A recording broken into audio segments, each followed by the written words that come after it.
let's take a look at that NIST report, which was tasked with explaining what happened to this building. How did it collapse? That's their task. How did it collapse? World Trade Center 1, 2, and 7.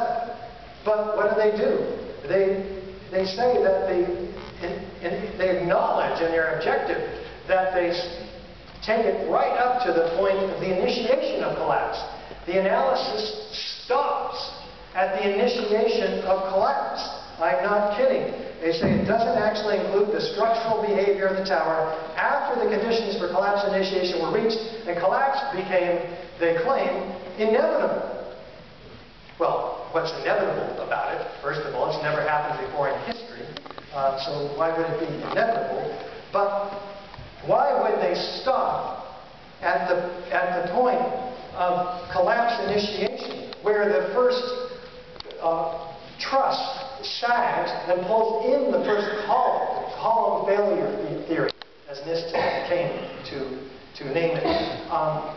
Because had they gone any farther than that in their analysis, they would have had to have accounted for all of the evidence for explosive controlled demolition that happens at and after that point. The structural engineers do this every day for a living, calculate the ability of the structure below to resist any sort of collapse from above. This could have been done.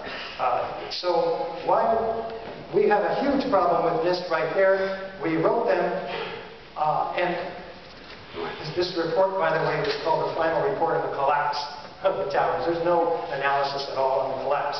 This is a 10,000-page document, and we call it a tin wrap. They're hoping they'll never read all this.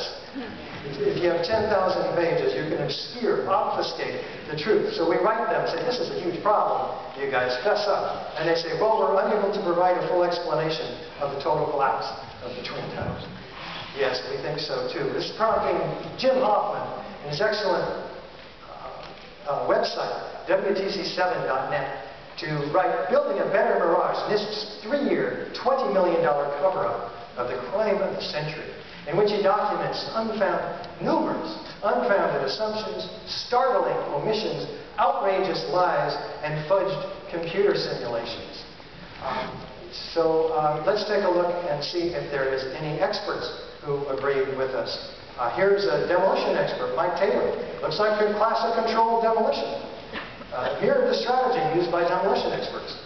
One of 40 structural engineers signed on to the Architects and Engineers for Now website, William Rice, who cites the prevailing theory